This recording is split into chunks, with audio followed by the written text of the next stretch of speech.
Subscribe कीजिए और bell icon को दबाइए ट्रिक्स फॉर एग्जाम के लेटेस्ट वीडियो सबसे पहले देखने के लिए। हेलो दोस्तों, स्वागत है आप सभी का आपके अपने YouTube channel tricks for exam में।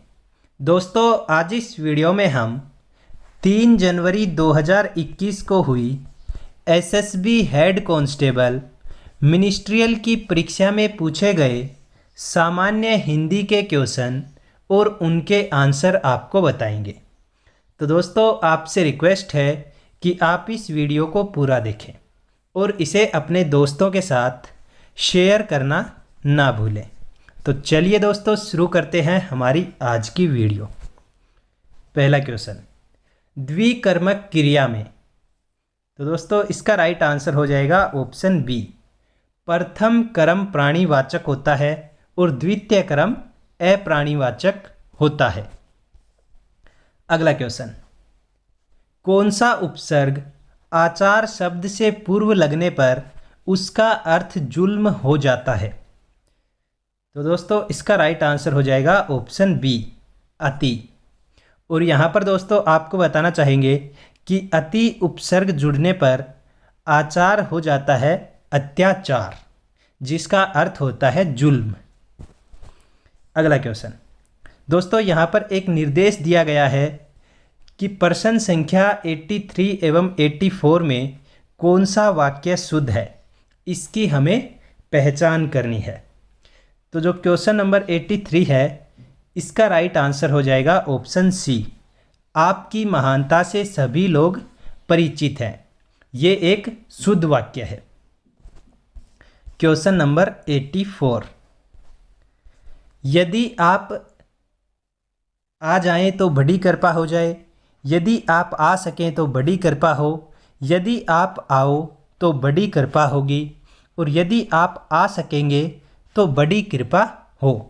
इन चारों में से हमें शुद्ध वाक्य कौन सा है, इसकी पहचान करनी थी। तो इसका राइट आंसर हो जाएगा ऑप्शन बी। यदि आप आ सकें तो बड़ी कृपा हो, ये एक शुद्ध वाक्य है।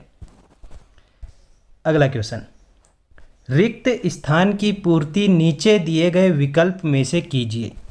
अब दोस्तों यहाँ पर एक गद्यांश दिया गया है जिसमें एक स्थान पर रिक्त जगह दी गई है और हमें इन 4 ऑप्शंस में से ये देखना था कि इस रिक्त स्थान में कौन सा वाक्य आएगा। तो इसका जो राइट आंसर है वो होगा ऑप्शन सी, तुर्रा।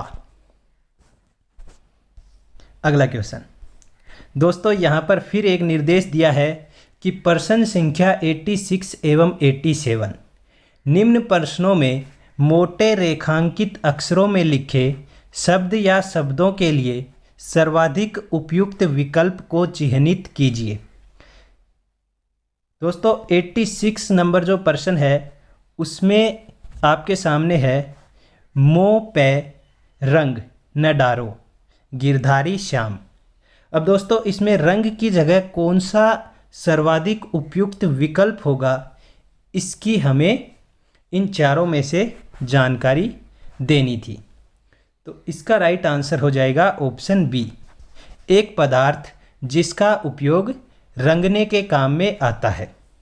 ये इस वाक्य के लिए सर्वाधिक उपयुक्त विकल्प होगा। अगला क्वेश्चन, तिन्मह प्रथम रेख जग मोरी धींग धर्म ध्वज धंधक धोरी। तो दोस्तों इसका राइट आंसर हो जाएगा ऑप्शन बी, काम धंधे का दिखावा, यानी कि ऑप्शन बी इसके लिए सर्वाधिक उपयुक्त विकल्प होगा। अगला क्वेश्चन, प्रश्न संख्या 88 एवं 89 प्रत्येक प्रश्न में जिस विकल्प में विराम चिन्हों का सही प्रयोग हुआ है उसका चयन कीजिए। अब दोस्तों इन 4 विकल्पों में से जिसमें सही विराम चिन्हों का प्रयोग हुआ है हमें उसका चयन करना था। तो इसका राइट आंसर हो जाएगा ऑप्शन ए।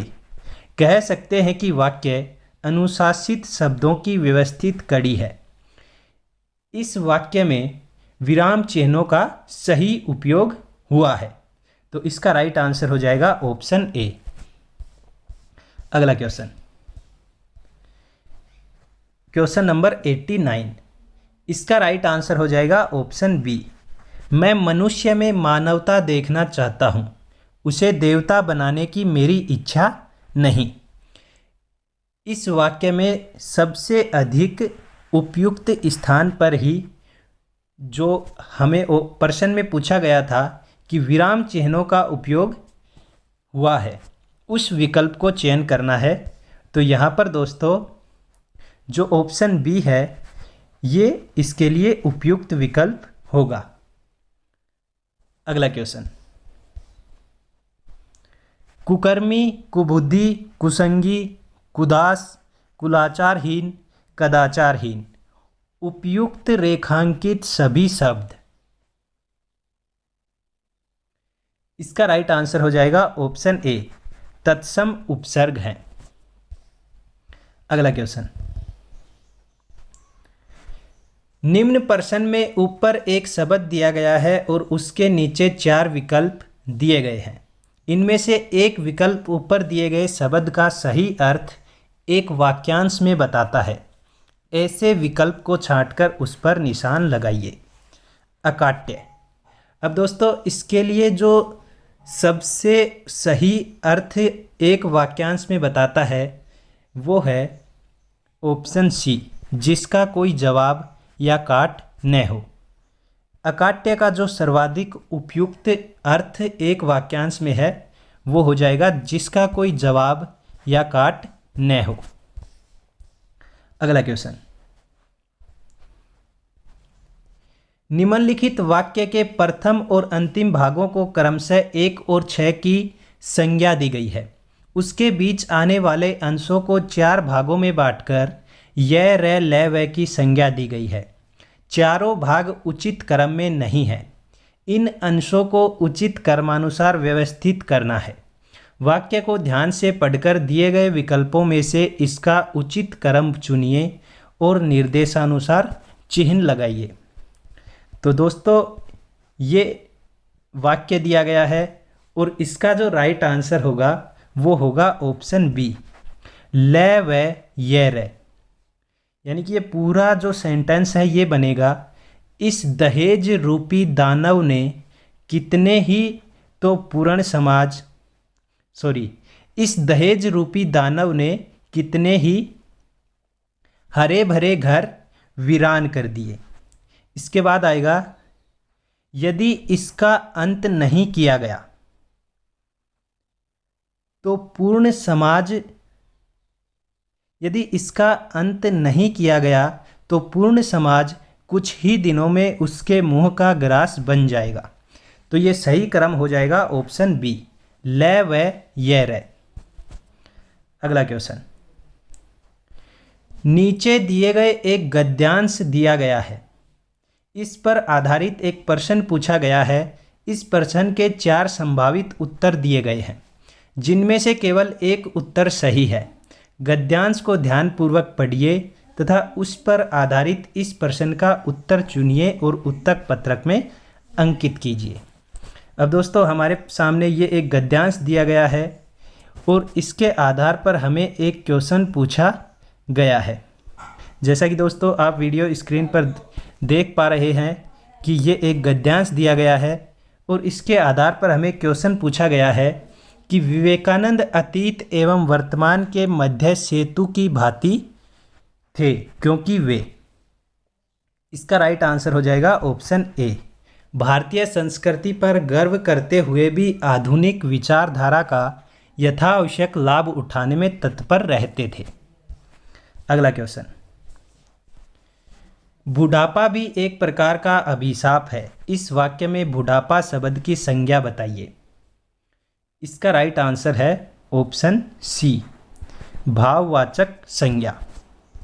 अगला क्वेश्चन, दोस्तों यहाँ पर हमारे सामने 2 सूची दी गई हैं और निम्न में से कौन सा जो सूची को सुमेलित करता है ये हमें उत्तर कुंजी में चिह्नित करना था। तो इसका राइट आंसर हो जाएगा ऑप्शन सी। नंबर 1 का संबंध होगा डी से, नंबर 2 का संबंध होगा ए से, नंबर 3 का संबंध होगा बी से और नंबर 4 का संबंध होगा सी से। तो ये इसका सही चुनाव होगा, ऑप्शन सी। अगला क्वेश्चन, नीचे एक गद्यांश दिया गया है, इस पर आधारित एक प्रश्न पूछा गया है। इस प्रश्न के 4 संभावित उत्तर दिए गए हैं, जिनमें से केवल एक सही है। गद्यांश को ध्यानपूर्वक पढ़िए तथा उस पर आधारित इस प्रश्न का सही उत्तर चुनिए और उत्तर पत्रक में अंकित कीजिए। अब दोस्तों, हमारे सामने फिर से एक गद्यांश दिया गया है, जिसके आधार पर हमें एक प्रश्न पूछा गया है। तो प्रश्न ये है कि इस गद्यांश का हमें उचित शीर्षक बताना था। तो इसका राइट आंसर हो जाएगा ऑप्शन सी, उत्साह का स्वरूप। अगला क्वेश्चन, उपयुक्त में विशेषण के तुलनात्मक रूप की 3 अवस्थाएं दी गई हैं। रिक्त स्थानों पर कौन से विशेषण शब्दों की पूर्ति हो सकती है, उसका हमें चयन करना था। तो इसका जो राइट आंसर है वो होगा ऑप्शन डी, इनमें से कोई नहीं। अगला क्वेश्चन, प्रश्न संख्या 98 में वाक्यांश शब्दों के स्थान पर एक शब्द के लिए 4 विकल्प दिए गए हैं। इनमें से एक विकल्प सही है, आपको सही विकल्प का चयन करना है। क्वेश्चन है, जिसका हाथ बहुत तेज चलता हो। तो इसका राइट आंसर हो जाएगा ऑप्शन बी, सिंह प्रहस्त। अगला क्वेश्चन, लजीला बेशरम, इंद्राणी पोलोमी, ठाव जगह, सनाथ अनाथ, आल्यात विख्यात, बलदेव रोहिणेय, अविवार्य तिरोभाव और माँ धात्री, निम्न में से कौन सा कथन सही है। तो इसमें दोस्तों हमें कौन सा कथन सही है इसकी जानकारी देनी थी। तो इसका राइट आंसर हो जाएगा ऑप्शन बी, 1, 4 और नंबर 6 विलोमार्थक शब्द हैं। ये कथन सही है। अगला क्वेश्चन, प्रश्न संख्या 100 में एक शब्द के साथ 4 विकल्प दिए गए हैं। इनमें से 3 पर्यायवाची हैं और एक शब्द पर्यायवाची नहीं है। जो पर्यायवाची नहीं है उसका चयन करना है। तो दोस्तों, इसमें शब्द दिया गया है अही। अब इसमें हमें बताना था कि कौन से 3 पर्यायवाची हैं और कौन सा एक शब्द पर्यायवाची नहीं है, और जो पर्यायवाची नहीं है उसका हमें चयन करना था। तो इसका राइट आंसर हो जाएगा ऑप्शन डी, सिमपुर। तो दोस्तों, ये क्वेश्चन थे जो 3 जनवरी 2021 को हुई एसएसबी हेड कांस्टेबल मिनिस्ट्रियल की परीक्षा में सामान्य हिंदी के पूछे गए थे। अब दोस्तों, यदि आपको इस वीडियो से किसी भी प्रकार का कोई डाउट है तो आप हमें नीचे लिंक दिया गया है, जिसमें हमारा इंस्टाग्राम अकाउंट का लिंक आपको देखने को मिलेगा। आप हमें इंस्टाग्राम पर फॉलो करके मैसेज के माध्यम से आपके किसी भी प्रकार का कोई डाउट है वो पूछ सकते हैं। और दोस्तों, यदि अभी तक आपने चैनल को सब्सक्राइब नहीं किया है तो जल्दी से सब्सक्राइब कर लें। वीडियो को लाइक करें, दोस्तों के साथ शेयर करें।